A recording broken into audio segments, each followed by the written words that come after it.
أعوذ بالله من الشيطان الرجيم بسم الله الرحمن الرحيم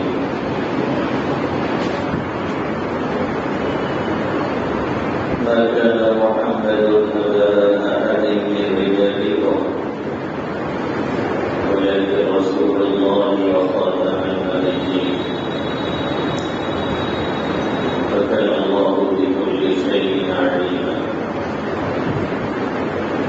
وعن أبي هريرة رضي الله تعالى عنه قال قال النبي صلى الله تعالى عليه وسلم إن مثلي ومثل الأنبياء من قبلي كمثل رجل بنى بيتا فأحسنه وأجمله إلا موضع لبنة من زاوية فجعل الناس يطوفون به ويتعجبون له ويقولون هلا وضعت هذه اللبنة فأنا اللبنة وأنا خاتم النبيين. وفي رواية فكنت سجدت موضع اللبنة وختم بي البنيان. وعن أنس بن مالك رضي الله تعالى عنه قال قال النبي صلى الله تعالى عليه وسلم إن الرسالة والنبوة قد انقطعت فلا رسول بعدي ولا نبي، أو كما قال عليه الصلاة والسلام. میرے محترم بزرگوں اور دوستوں، میرے بھائیوں اور نوجوان ساتھیوں،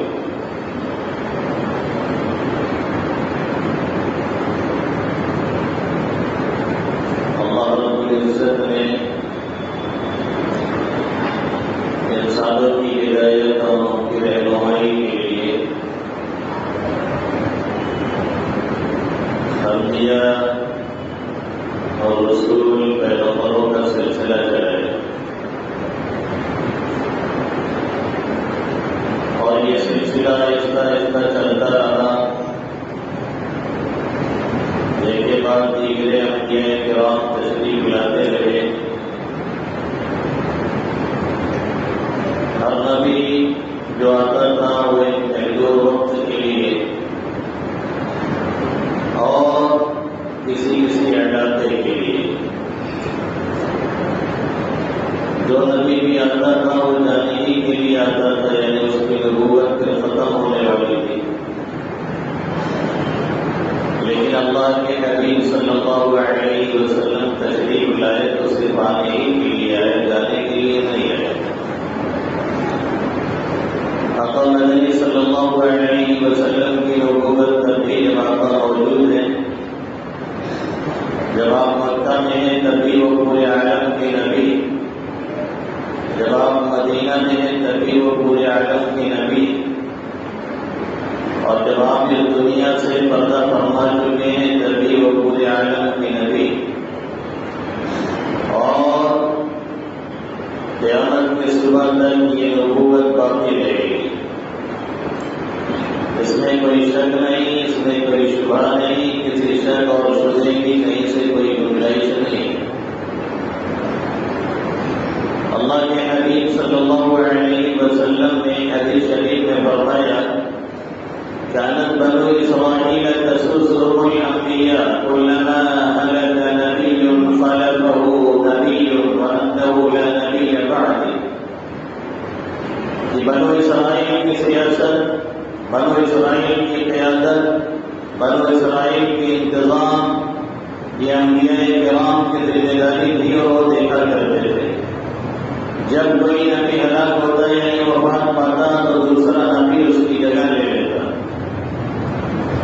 ایک تو یہ معلوم ہوا کہ انبیاء کرام کا سلسلہ آقا مدنی صلی اللہ علیہ وسلم تک چلتا رہا ہے، اور ہر نبی اور ہر پیغمبر کے بعد کسی نہ کسی پیغمبر کو ہدایت کے لیے بھیجا گیا اور رہنمائی کے لیے بھیجا گیا۔ دوسری بات یہ معلوم ہوئی کہ یہ سیادت، یہ قیادت، یہ انتظام، یہ انتظامی مسالے، یہ عوام کے اندر دخل اندازی، یہ کام انبیاء کرام یا خاموشی سے کام لیا گیا اور کمر نقلی اختیار کی گئی جو کسی طرح سے مناسب نہیں تھا. اور جن لوگوں نے باغ ڈور اپنے ہاتھ میں رکھی اور سنبھالے رکھی، آج دنیا سپر پاور کے باوجود ان کو بھی سپر پاور ماننے پہ مجبور ہے اور یہ کہنے پہ مجبور ہے کہ اب دوسرا کوئی سپر پاور ان کے سامنے نہیں ہے. انہوں نے اپنی حیثیت کا لوہا منوایا، انہوں نے اپنی حیثیت کو دنیا کے سامنے تسلیم کر دیا اور یہ بتلا دیا کہ یہ داڑھی، یہ ٹوپی، یہ صافہ، یہ پگڑی اور یہ اونچا پیجامہ یہ ہماری ترقی میں حائل نہیں ہے بلکہ ترقی کو کھینچ کر کے لانے والا ہے. اور یہ بتلا دیا کہ پوری دنیا ہمارے قدموں کے نیچے ہے جب ہم اپنے پہ آ جاتے ہیں. یہ سمجھا دیا کہ جب محمد عربی صلی اللہ علیہ وسلم کی واقعہ غلامی اختیار کر لی جاتی ہے تو دنیا کی کوئی طاقت کسی کو سیر نہیں کر سکتی ہے. یہ بتلا دیا کہ جب ایمان کامل، یقین محکم، عزم و استقلال پکا اور سچا ہوتا ہے تو دنیا کی کوئی بھی طاقت ہمارے ایمانی طاقت کے آگے اگر ٹک سکتی ہے، ٹکی ہے اور ٹکے گی انشاءاللہ تعالی. كانت بنو اسرائیل تسوسهم الانبیاء، بنو اسرائیل کی سیاست، ان کی قیادت، ان کی سیاسی رہنمائی، ان کی دینی رہنمائی انبیاء کرام کیا کرتے تھے. جب کوئی نبی وفات پا جاتا دوسرا نبی اس کی جگہ لیتا. اللہ کے حبیب صلی اللہ علیہ وسلم فرماتے ہیں انه لا نبی بعدی. یہ سلسلہ تدریجاً چلتا رہا، یہ سلسلہ آہستہ آہستہ چلتا رہا. یہ کے بعد دیگر انبیاء کرام کو اللہ رب العزت مبعوث فرماتے رہے اور بھیجتے رہے یہاں تک کہ میں یہاں پہنچا ہوں. اب میرے بعد کوئی نبی آنے والا نہیں ہے، اب میرے بعد کوئی پیغمبر آنے والا نہیں ہے، اب میرے بعد کسی کو نبوت ملنے والی نہیں ہے، اب میرے بعد کسی کو رسالت ملنے والی نہیں ہے. میرے اوپر آ کر کے سارا سلسلہ مکمل ہو چکا ہے اور بند ہو چکا ہے. انه لا نبی بعدی، میرے بعد کوئی نبی نہیں، میرے بعد کوئی پیغمبر نہیں، میرے بعد کوئی رسول نہیں. اگر کوئی دعویٰ کرتا ہے یا کوئی سمجھتا ہے کہ کوئی آ سکتا ہے یا کسی کو کوئی کسی بھی درجے میں نبی مانتا ہے یا نبی کے بعکس مانتا ہے یا ان کا برتاؤ اور ان کا ذیل اور ان کا سایہ سمجھتا ہے تو پھر اس کا ایمان صحیح سالم نہیں، وہ کافر ہے، وہ ایک نمبر کا مجرم ہے. اور جو ایسے شخص کے بارے میں شک کرے وہ بھی کافر ہے. یہ متفقہ فیصلہ ہے اس امت کا صحابہ کرام سے لے کر کے آج تک اور آج سے لے کر کے قیامت تک یہ فیصلہ رہے گا.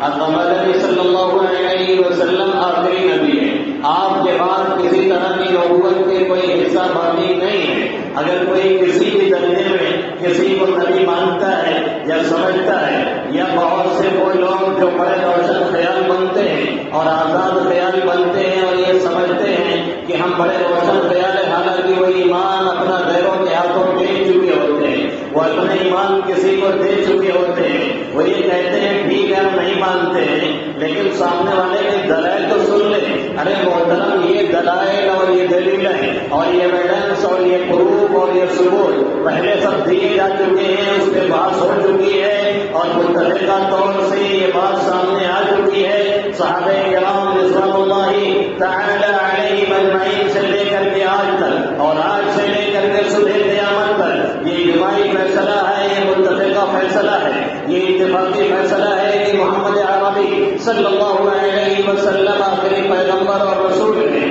اگر کوئی کسی کو بھی پیغمبر کے اعتبار سے دیکھتا یا مانتا ہے، کسی شکیل کو کتنے شکیلیت کی شکل میں ظہور ہوتا ہے اور کوئی اس کو مہدی موعود مانتا ہے یا کوئی اس کو اپنا مدنی صلی اللہ علیہ وسلم کا ہمسر مانتا ہے، کوئی سمجھتا ہے کہ اسے بھی نبوت دی گئی ہے اور اسے بھی اس طرح کی چیزوں میں شریک کیا گیا ہے تو بلا شبہ وہ کافر ہے. اور جو ایسے شخص کے کفر میں شک کرتا ہے وہ بھی کافر ہوا کرتا ہے. یہ ہمارا وہ عقیدہ ہے جس عقیدے کو پکڑنا لازم ہے، یہ وہ ہمارا عقیدہ ہے جس عقیدے میں جمے رہنا ضروری ہے، یہ وہ ہمارا عقیدہ ہے جو قرآن حدیث سے اور دلائل سے مبرہن ہے اور پورے پروف کے ساتھ ہے. اللہ رب العزت نے جسے قرآن میں بیان فرمایا، محمد نبی صلی اللہ علیہ وسلم نے جس نے اپنی حدیث میں بڑی وضاحت کے ساتھ بیان فرمایا. اور یہی نہیں کہ محمد نبی صلی اللہ علیہ وسلم اور حدیثوں میں یہی بیان کر کے چھوڑ دیا گیا ہو، ایک ایک حصے کی تفصیل کی گئی، تشریح کی گئی، وضاحت کی گئی اور ایک ایک بات باتوں کو بڑی باریکی کے ساتھ یہ بیان کر دیا گیا کہ اب کسی طرح کی نبوت کی کوئی گنجائش نہیں، رسالت کی کوئی گنجائش نہیں۔ حضرت انس بن مالک رضی اللہ تعالیٰ عنہ فرماتے ہیں اللہ کے حبیب صلی اللہ علیہ وسلم نے بڑی کھلے لفظوں میں اور بڑے ہی واضح انداز میں فرمایا ان الرسالۃ والنبوۃ قد انقطعت فلا رسالۃ بعدی ولا نبوۃ، میرے بعد رسالت اور نبوت کوئی چیز آنے والی نہیں ہے، رسالت بھی ختم ہو چکی ہے، نبوت کا کام بھی تمام ہو چکا ہے، جو ہونا تھا جس مقصد کی تکمیل ہونی تھی، جو آخری مرحلہ تھا وہ میں آ چکا ہوں۔ ودیعت کس قدر کی ملت بیضا کتابانی، ودیعت کس قدر کی ملت بیضا کتابانی، قیامت تک نہیں اب ضرورت پیغمبر ثانی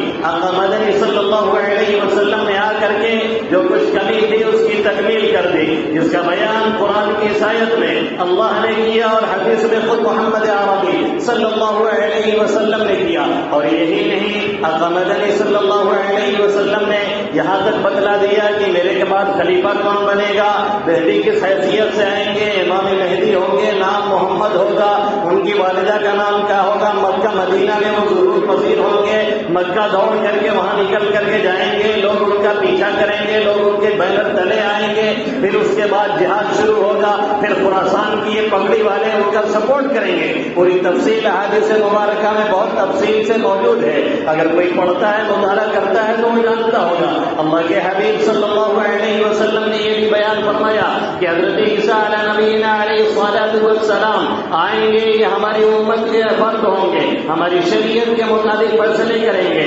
جزیت کو قتل کریں گے، صلیب کو توڑیں گے، یہود و نصارہ کا خاتمہ کریں گے۔ اور یہی نہیں، آقا مدنی صلی اللہ علیہ وسلم نے یہ بھی بتلایا اور یہ بھی فرمایا کہ اتنا ہی نہیں کریں گے بلکہ روزہ اقدس میں حاضری دیں گے، وہاں سلام عرض کریں گے، پھر اس کے بعد ان کی وفات ہوگی اور روزے کے اندر جو ایک قبر کی جگہ خالی ہے اس میں ان کو جگہ دی جائے گی، وہاں پر یہ تدفین ہوں گے۔ پوری تفصیل آقا مدنی صلی اللہ علیہ وسلم نے بیان فرما دی تاکہ کسی کو شک نہ رہے، کسی کو شبہ نہ رہے، کوئی غلط فہمی کا شکار نہ ہو۔ لیکن المیاں اور مشکل اور پریشانی یہ ہے کہ کچھ لوگ جو جھولا جھپڑے لے کر کے چلتے ہیں وہ اپنے آپ کو علماء سے مستغنی سمجھتے ہیں اور وہ دور نہیں ہوتے، لوگوں کو دور کرتے ہیں علماء محققین سے۔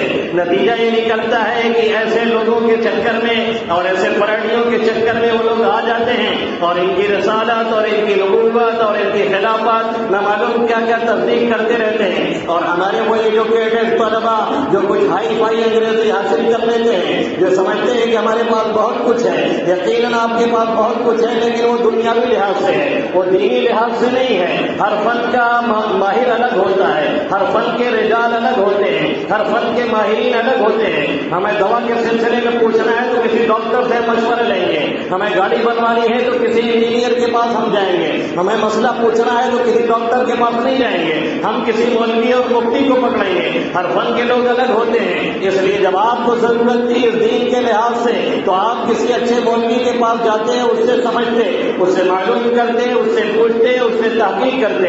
لیکن آپ نے سمجھا کہ ہمیں بہت کچھ مل گیا ہے، نتیجہ یہ نکلا کہ آپ نے بھی ایسے غیروں کے ہاتھ پہ بیعت کی، انہوں نے ایمان اور اسلام سب کا سودا کر ڈالا اور ایمان اسلام بیچ کر کے بیٹھے اور یہ سمجھتے ہیں کہ ہم بہت آگے بڑھ رہے ہیں، یہ سمجھتے ہیں کہ ہم فضا میں اڑ رہے ہیں، یہ سمجھتے ہیں کہ ہماری بہت ترقی ہو رہی ہے۔ یہ ترقی نہیں تنزلی ہے، یہ ترقی نہیں تنزلی ہے، اور یہ اوپر جانا نہیں نیچے آنا ہے، اور یہ تباہی اور بربادی ہے جس کے مناظر آئندہ دیکھنے کو ملتے ہیں۔ ابھی بھلے ہی نہ سمجھ میں آ رہا ہو، جب اللہ نے بیان کیا، اللہ کے حبیب صلی اللہ علیہ وسلم نے وضاحت فرما دی۔ اللہ صاحب کہتا ہے ما كان محمد أبا أحد من رجالكم ولكن رسول الله وخاتم النبيين۔ محمد عربی صلی اللہ علیہ وسلم تم میں سے کسی مرد کے باپ نہیں ہیں، ہاں اللہ کے رسول ہیں اور پیغمبروں کے خاتم ہیں۔ یہیں پر آ کر کے نبوت ختم ہو گئی ہے۔ مرزا غلام قادیانی کھڑا ہوا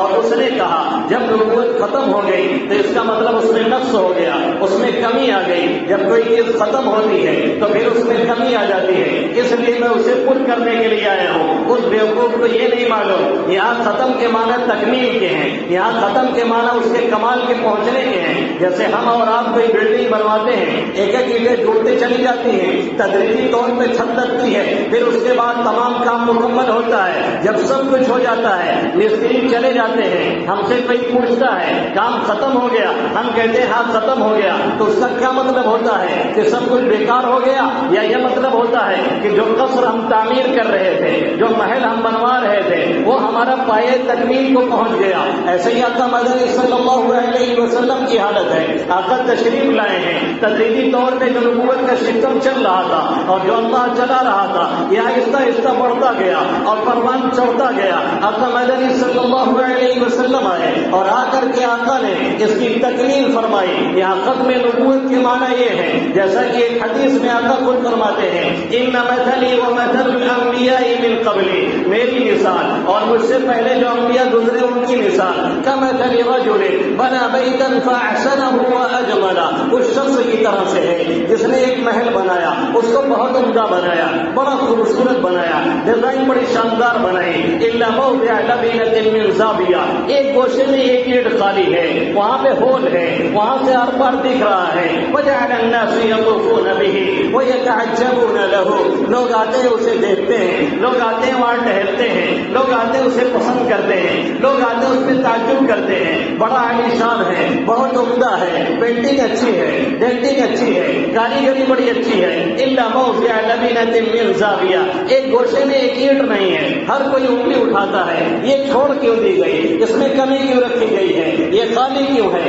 یہاں اینٹ کیوں نہیں لگائی گئی ہے، اسے پر کیوں نہیں کیا گیا؟ آقا مدنی صلی اللہ علیہ وسلم فرماتے ہیں، فانا اللبین وانا خاتم النبیین، وہ آخری اینٹ میں ہی ہوں، میں نے آ کر کے اسے مکمل کیا ہے۔ بڑے واضح انداز میں محمد عربی صلی اللہ علیہ وسلم نے یہ بتلایا، بڑے واضح انداز میں یہ سمجھایا، یہ مثال دے کر کے کہ یہ سمجھیے کہ نبوت، یہ قصر نبوت ایک نبوت کا محل ہے، انبیاء اس کے ارکان ہیں، سب لوگ آتے رہے اور جڑتے رہے، قصر نبوت تعمیر ہوتا رہا، محل نبوت تعمیر ہوتا رہا، یہ قصر نبوت آہستہ آہستہ تعمیر کے مراحل طے کرتا رہا، سب کچھ مکمل ہو گیا، ایک جگہ باقی رہ گئی تھی، آ کر کے محمد عربی صلی اللہ علیہ وسلم نے اسے پر کر دیا۔ اب کوئی گنجائش نہیں، اب اگر کوئی کہے ہم نبی کا عکس ہیں، اب اگر کوئی کہے یہ نبوت ذلی ہے، اب اگر کوئی کہے یہ نبوت بروزی ہے، پہلی بات یہ اصطلاح آپ کہاں سے لے کر کے آ رہے ہیں؟ دوسری بات محمد عربی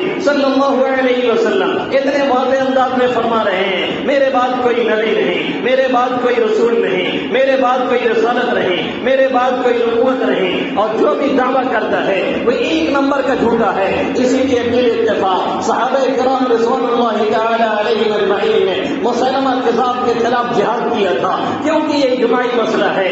آقا مدنی صلی اللہ علیہ وسلم آخری نبی ہیں، اس میں کوئی شک نہیں، اس میں کوئی شبہ نہیں۔ اگر کوئی شک شبہ پیدا کرتا ہے یا شک کا مارا ہے، پھر اس کا ایمان صحیح سالم نہیں، تجدید ایمان لازم ہے، پھر سے کلمہ پڑھانا ضروری ہے، پھر سے نکاح پڑھانا ضروری ہے، پھر سے ایمان لانا ضروری ہے، پھر سے یہ کہنا ضروری ہے لا الہ الا اللہ محمد رسول اللہ، کوئی معبود نہیں سوائے اللہ کے، محمد عربی صلی اللہ علیہ وسلم آخری پیغمبر اور رسول ہیں۔ اب کوئی نبی آنے والا نہیں، کوئی پیغمبر آنے والا نہیں، رسالت اور نبوت کے تمام دروازے وہ بند ہو چکے ہیں، کسی کو بھی اس حیثیت سے اب دنیا کے اندر نہیں لایا جائے گا۔ ایک اور حدیث میں آقا فرماتے ہیں لم یبق من النبوۃ الا المبشرات، نبوت میں سے کوئی چیز باقی نہیں رہ گئی، اگر باقی ہے تو صرف کوئی بشارتیں باقی ہیں۔ پوچھا گیا یہ بشارت کیا ہے؟ آقا مدنی صلی اللہ علیہ وسلم نے فرمایا یہ وہ سچے خواب ہیں، یراہ المسلم او یرا لہ،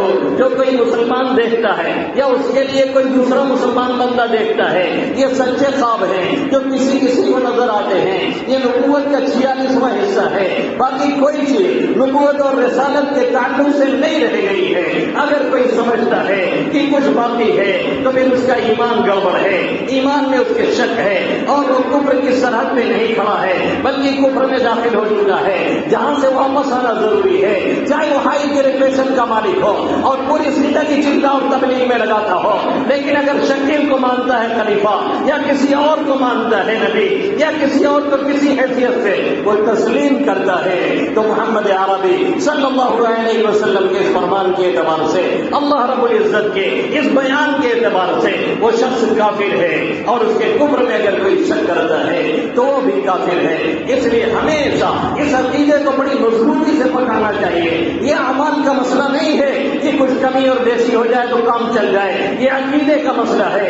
اگر اس میں کوئی نقص آیا خدا کی قسم کل قیامت میں بخشش نہیں ہونے والی ہے، اور مسلمانوں کی جگہ میں جگہ ملنے والی نہیں ہے۔ جنت تو دور کی بات ہے، جنت کی خوشبو بھی ملنے والی نہیں ہے۔ جہنم کے گڑھے میں ایسے شخصوں کو پھینک دیا جائے گا، کبھی بھی ایسے لوگوں کو منہ نہیں لگانا ہے۔ کوئی دعویٰ کرتا ہے، آپ لاٹھی ڈنڈے لے کر کے دوڑائیے اور کہیے ہمارا آخری عقیدہ ہے، ہم اس پہ کمپرومائز کرنے والے نہیں ہیں، ہم کسی کی کوئی دلیل دلائل خلاف سننے والے نہیں ہیں، یہ ہمارا ایک دم اجماعی مسئلہ ہے اور عقیدہ ہے ہمارا جس میں کسی شک اور شبے کی گنجائش نہیں۔ عوام کے لیے ان چیزوں کو ایسے مضبوطی سے پکڑنا چاہیے کہ کوئی اگر چھیڑے بھی تو اس کا دماغ کھول کر کے اسے صحیح کر دے۔ اس کے لیے ایک واقعہ نقل کرو۔ دو مولانا ہمارے ٹہلتے میں جا رہے تھے، تو اب تو یاد نہیں رہ گیا، بہت زمانے کا قصہ پڑا ہوگا۔ تو ان میں سے ایک صاحب نے کہا دوسرے مولانا سے کہ ایک بڑے میاں جو کھیت میں یہ کام کر رہے ہیں، داڑھی ٹوپی پکڑی ہے، ان کا عقیدہ ہم لوگوں سے بہت مضبوط ہوگا۔ تو دوسرے مولانا نے کہا آپ بھی ایک بات کرتے ہیں، ہم لوگ دلیل دلائل سے بات کرتے ہیں، ان کے پاس کوئی دلیل ہی نہیں تو ان کا عقیدہ کتنا مضبوط رہے گا۔ کہنے لگے بات مان تو ایسے لوگوں کا عقیدہ بہت مضبوط ہوتا ہے۔ کہیں ایسی کیسے؟ کہا چلیے پوچھ کے دیکھتے ہیں۔ کہا چلیے پوچھیے۔ یہ انہوں نے پوچھا یہ بتائیے بڑے میاں اللہ ایک ہے کہ دو ہے؟ تو بڑے میاں نے کہا ایک ہے۔ تو انہوں نے کہا دلیل کیا ہے؟ بڑے میاں نے لاٹھی اٹھائی اور گالی دے کر کے دوڑایا اور یہ لوگ سرپٹ وہاں سے بھاگے۔ کافی دور جا کر کے بعد سانس لینے کے بعد تب مولانا نے کہا کہ دیکھیے یہی ہوتا ہے عقیدہ، جب اتنی مضبوطی سے آپ پکڑے رہیں گے تبھی آپ کو کوئی گمراہ نہیں کر سکتا ہے، ورنہ کوئی بھی آپ کو اچک سکتا ہے۔ اور ایسے لوگوں کو جواب دینے کے لیے جب واقعتاً آپ کے پاس علم ہے تبھی آپ بھیڑیے ورنہ مت بھیڑیے۔ جیسے عطا اللہ شاہ بخاری سے مرزا غلام احمد قادیانی سے ٹکراؤ ہوا، وہ آپ نے پوچھا کہ تمہارے پاس دلیل کیا ہے کہ تم پیغمبر ہو اور تم آخری نبی ہو جو اللہ کے نبی کے بعد آئے ہو؟ اس نے کہا قرآن میں اللہ نے فرمایا من بعد اسمہ احمد، میرے بعد ایک نبی آئے گا جس کا نام احمد ہوگا۔ اس نے دھوکہ دینے کی کوشش کی، کیونکہ یہ آیت، کیونکہ یہ بات حضرت عیسیٰ علیہ نبی علیہ الصلوۃ والسلام کہہ رہے ہیں۔ کس کے بارے میں کہہ رہے ہیں؟ آقا مدنی صلی اللہ علیہ وسلم کے بارے میں کہہ رہے ہیں، لیکن اس نے کہا کہ یہ نبی کہہ رہا ہے، اور کس کے بارے میں کہہ رہا ہے؟ میرے بارے میں کہہ رہا ہے کہ میں نبی ہوں۔ تو عطا شاہ بخاری رحمۃ اللہ علیہ نے اس سے کہا کہ ہمارے یار تمہارا نام تو غلام احمد ہے اور قرآن تو کہتا ہے میرے بعد نبی آئے گا اس کا نام احمد ہوگا، اس میں تو صرف احمد ہے اور تمہارا پورا نام تو غلام احمد ہے۔ تو کہنے لگا کہ گھر والوں نے غلام کا لفظ بڑھا دیا ورنہ میرا اصل نام احمد ہے، غلام کاٹ دو میں احمد ہوں، اسی آیت میں مجھے بتلایا گیا کہ میں نبی ہوں۔ تو عطا اللہ شاہ بخاری نے کہا اب سمجھ میں آیا، میرے آگے سے عطا اللہ کاٹ دیا گیا، گھر والوں نے بڑھا دیا ہے، میرا اصل نام اللہ ہے۔ ابے مردود میں نے تم کو پیغمبر بنایا نہیں، تم بنے کیسے یہ بتاؤ؟ جب اللہ کسی کو پیغمبر بناتا ہے تبھی تو بنتا ہے، میں نے تمہیں بنایا ہی نہیں، تم بنے کیسے؟ یہ ہمارے اکابرین تھے جو چٹکیوں میں ان کے جواب دے دیا کرتے تھے، لیکن ہر کس و ناقص کی یہ بات نہیں ہوتی ہے کہ آسانی سے جواب دے سکے۔ یہی عطا اللہ شاہ بخاری ہیں، ایک مرتبہ سفر کر رہے تھے، اب ایک آدھ کو اور سن لیجیے، ہمارے اکابرین ایسے ہیں جب بھی ان کو پڑھتا ہوں طبیعت یہی کہتی ہے کہ ملتے تو ان کا قدم چوم لیا جاتا، ہاتھ کو ڈھول کی بات ہے۔ عطا اللہ شاہ بخاری رحمۃ اللہ علیہ ایک مرتبہ سفر کر رہے تھے ایک بس میں، بغل میں ایک شیعہ مل گیا، اس کا نام تھا club Ali Khan. Club Ali Khan, club علی کا معنی حضرت علی کا کتا۔ وہ عطا اللہ شاہ بخاری کو جانتا تھا، نام سے واقف تھا، شکل نہیں واقف تھا، ملاقات نہیں ہوئی تھی، بغل میں بیٹھ گئے، الگ چلے کے بعد ایسا ہوتا ہے بات چیت شروع ہوئی، تو حضرت نے پوچھا کہ آپ کا نام کیا ہے؟ اس نے کہا کلب علی خان۔ آپ نے پوچھا یہ نام آپ نے کیوں رکھا ہے؟ کہنے لگے حضرت علی کا کتا، تو جو حضرت علی کا کتا ہوگا تو اللہ کو رحم آئے گا، اللہ بخش دے گا، معاف فرما دے گا، بخشش ہو جائے گی۔ عطا اللہ شاہ بخاری نے کہا اللہ کے اپنے کتے تو گلیوں میں ٹہل رہے، لاٹھی ڈنڈے کھا رہے، ذلیل ہو رہے، اور حضرت علی کے کتے کی مغفرت ہوگی، آپ بھی ایسی بات کرتے ہیں۔ تو بیچارہ تھوڑا سا لاجواب ہو گیا اور کہنے لگا اچھا یہ بتائیے آپ کا نام کیا ہے؟ تو حضرت نے فرمایا میرا نام خنزیر اللہ، اللہ کے خنزیر سور۔ تو کہنے لگا یہ بھی کوئی نام ہوتا ہے؟ آپ نے فرمایا حضرت علی کا کتا بھی کوئی نام ہوتا ہے؟ کہنے لگا ارے پھر بھی حضرت علی کتا ہے، تو آپ نے فرمایا میں پھر بھی اللہ کے خنزیر ہوں، اللہ حضرت علی کے کتے کو معاف کرے گا تو اپنے خنزیر کو پہلے معاف کرے گا، اور اگر اپنے خنزیر کو نہیں معاف کرے گا تو تم جیسے کتوں کو بھی نہیں معاف کرے گا۔ بیچارہ ایک دم سے لاجواب ہو گیا، کوئی جواب ہی اسے نہیں بن پڑا۔ پھر پوچھنے لگا آپ کون ہیں؟ کہنے لگے مجھے عطا اللہ شاہ بخاری کہتے ہیں۔ اور اس وقت قدموں سے زمین کھسک گئی، پھر آگے وہ کوئی بات نہیں کر سکا۔ یہ ہمارے اکابرین تھے جنہوں نے ان کو رونق کر کے رکھا تھا، اور بہاولپور کے مقدمہ میں مولانا انور شاہ کشمیری نور اللہ مرقدہ برد اللہ مسجع، اللہ اس مرد آہن کی قبر پہ کروڑ رحمتیں نازل فرمائے، سبھی کہیے آمین۔ یہ اکیلے مقدمہ لڑتے تھے، وکیل کو کنارے کرتے تھے، مرزا غلام احمد قادیانی سے کھڑے ہو کر کے دوسری صف میں بحث کرتے تھے، اور جب عبارت پڑھتے تھے کتابوں کی جن قلم پھینک کر کے ایسے سنتا تھا اور کہتا تھا قرآن کا حافظ تو بہت دیکھا ہے، قرآن کی آیتیں پڑھنے والے بہت ملے ہیں، لیکن کتابوں کا حافظ آج تک ان نگاہوں نے نہیں دیکھا۔ انور شاہ اکیلے ان لوگوں پر کافر ہے۔ نتیجہ یہ نکلا کہ انور شاہ کشمیری علیہ الرحمہ نے بہاولپور کے مقدمے میں قادیانوں کے وہ چھکے چھڑائے، آج تک قادیانی سر نہیں اٹھا سکے، اور آپ نے یہ ثابت کر دیا کہ قادیانی کل بھی کافر تھا، آج بھی کافر ہے، آئندہ بھی کافر رہے گا، اور ختم نبوت کا عقیدہ یہ ہمارا اجماعی مسئلہ ہے، اس میں کسی شک اور شبہ کی گنجائش نہیں۔ یہ مرزا غلام احمد طاہر قادیانی کو روزنے والے انور شاہ کشمیری ایک مرتبہ ایک عیسائی سے بات ہونے لگی، عیسائی نے کہا کہ تمہارا نبی آخری نبی نہیں ہے، اس سے بحث ہو گئی، 40 دلائل انور شاہ کشمیری نے دیے، کس پر کہ آقا مدنی صلی اللہ علیہ وسلم آخری نبی ہیں۔ 10 دلیل قرآن سے دیا، 10 دلیل حدیث سے دی، 10 دلیل توریت سے دی، 10 دلیل انجیل سے دی، 40 دلیل دے کر کے اسے خاموش کیا اور کہا کہ میرا نبی آخری نبی ہے، اس کے بعد کوئی نبی آنے والا نہیں۔ اب تفسیر کا موقع نہیں میرے پاس، لیکن یہ بات ذہن میں بٹھا لیں کہ یہ آخری نبی محمد عربی صلی اللہ علیہ وسلم ہے۔ آپ کا لایا ہوا سب کچھ سچ ہے، آپ کا کہا ہوا سب کچھ سچ ہے، آپ کی شریعت آخری شریعت ہے، اس کے بعد کوئی نبی نہیں، اس کے بعد کوئی شریعت نہیں، اس کے بعد کوئی پیغمبر نہیں۔ اگر کوئی آپ کو ورگلانا چاہتا ہے آپ بھی وہی کیجیے، جیسے چاچا نے لاٹھی لے کر کے دوڑایا تھا، آپ کا کام وہی ہے، بحث کرنا یہ علماء کا کام ہے، ان کے ذمہ چھوڑا کریں۔ آپ بحث کریں گے تو الجھ جائیں گے، آپ بحث میں نہ پڑا کریں، آپ آخری علاج کر دیا کریں۔ باتیں بہت تھی لیکن وقت ہو چکا، حیات باقی، ملاقات باقی، بہت سی باتیں بھی باقی ہیں، پھر ملیں گے تو انشاءاللہ تعالیٰ کریں گے۔ اللہ رب العزت ان چند باتوں پہ سب سے پہلے مجھے عمل کرنے کی توفیق نصیب فرمائے، عقیدہ حیات النبی اور عقیدہ ختم النبوت کی حفاظت کرنے والا بنائے، اور ہم سب کو اس پر ثابت قدمی نصیب فرمائے۔ آمین یا رب العالمین، وما علینا الا البلاغ المبین۔